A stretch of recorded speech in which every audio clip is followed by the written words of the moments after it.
ओम श्री परमात्मने नमः। ओम नमो भगवते वासुदेवाय। कार्तिक मास का महात्म्य अध्याय 32वां। सूत जी कहते हैं, ध्वजारोपण यानी झंडी लगाना सब पापों को हरने वाला कहते हैं।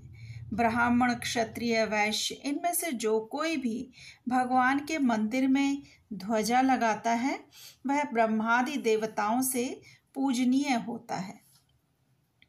गंगा जी का स्नान, तुलसी पूजन, शिव जी का पूजन, यह सब ध्वजारोहण के बराबर है।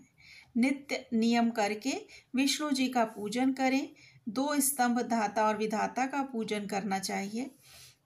हल्दी, अक्षत, चंदन से 20 हाथ भूमि लीपकर अग्नि स्थापित करें। घी, खीर से 108 आहुति दें। ध्वजा को भगवान के मंदिर में ले जाएं और स्तंभ युक्त ध्वजा विष्णु जी के मंदिर के द्वार शिखर में बांधें। चंदन, अक्षत, पुष्प, धूप, दीप से विष्णु भगवान का पूजन करें। भगवान की स्तुति करें। हे चैतन्य रूप विष्णु जी, आप प्रसन्न होइए। आप सारे जगत में व्यापक हो। माया से मोहित लोगों को आप दूर दीख पड़ते हो। हे भक्त वत्सल जनार्दन, तुम्हें बारंबार नमस्कार है। इस प्रकार स्तुति कर विष्णु जी को नमस्कार करके ब्राह्मणों को भोजन कराएं तथा दक्षिणा देवें। आचार्य को जो ध्वजारोपण करता है और जितनी बार ध्वजा पवन से हिलती है उतने ही पाप नाश हो जाते हैं। जो पुरुष बांधी हुई ध्वजा को देखकर नमस्कार करते हैं उनके भी पाप नाश होते हैं। नारद जी कहते हैं कि एक पुरातन इतिहास सुनाते हैं। पूर्व काल में सतयुग में सुमति नाम वाला एक चंद्रवंशीय राजा रहता था। वह भगवान का भक्त, हरि की कथा सुनने वाला, अहंकार रहित सप्तद्वीप का राजा था और सत्यवती नाम की उसकी बड़ी पतिव्रता स्त्री थी। दोनों ही अनेक तालाब, कुएं और बावड़ी बनवाते थे। सत्यवती नित्य ही भगवान के मंदिर में भगवान के सामने नृत्य किया करती थी। राजा भी कार्तिक शुक्ला द्वादशी को भगवान के मंदिर में ध्वजा बांधा करता था। एक समय राजा और रानी को देखने के लिए विवांडक ऋषि आए। मुनि का आगमन सुन राजा व रानी ने उनका बड़ा सत्कार किया। राजा रानी की ऐसी श्रद्धा और नम्रता देखकर मुनि राजा से पूछने लगे कि राजन, भगवान को प्रसन्न करने के और भी बहुत से साधन हैं, परंतु इस ध्वजारोपण में इतनी श्रद्धा क्यों है? सो आप हमें इसका बतलाइए। तो राजा कहने लगा कि हे महात्मन, यह बड़ा आश्चर्ययुक्त इतिहास है, सो सुनिए।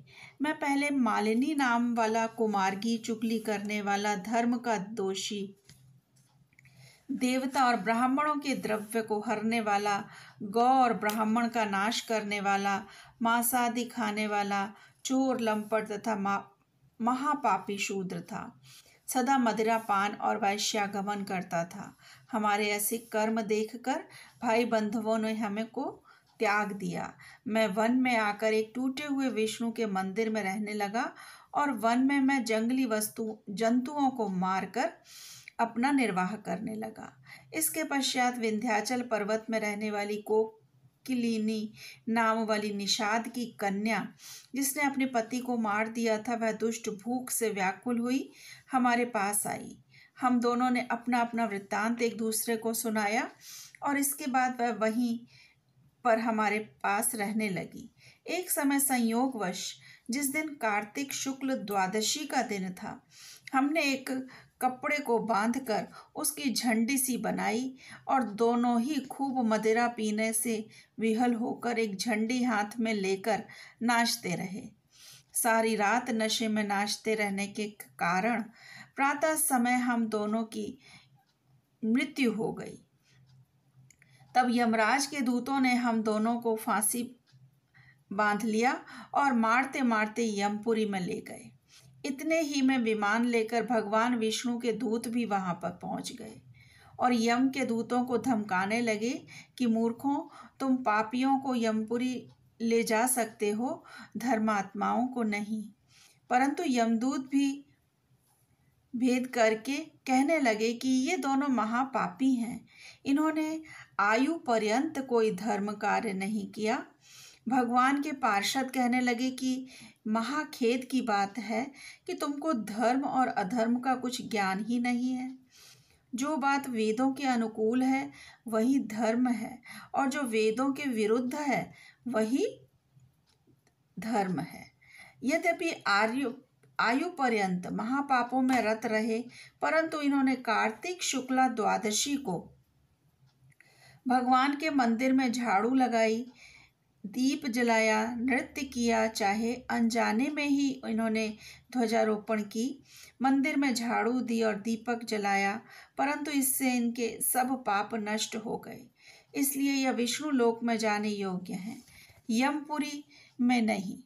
सजा ने कहा कि इतना कहकर भगवान के दूत हम दोनों को विमान में बिठाकर विष्णु लोक को ले गए। उसके बाद यहाँ मृत्युलोक के श्रेष्ठ कुल में आकर राजा हुए। कोकिलिनी नाम की निषाद कन्या यह मेरी रानी बनी। यहाँ भी भगवान की कृपा से अतुल संपत्ति है। जो हमने अनिच्छा से ही ध्वजारोपण किया उसका यह फल मिला। तो जो मनुष्य श्रद्धा और सहित भगवान के मंदिर में ध्वजारोहण करते हैं उनका तो कहना ही क्या है। ओम नमो भगवते वासुदेवाय। श्री कृष्ण अर्पणम अस्तु। हरे कृष्णा।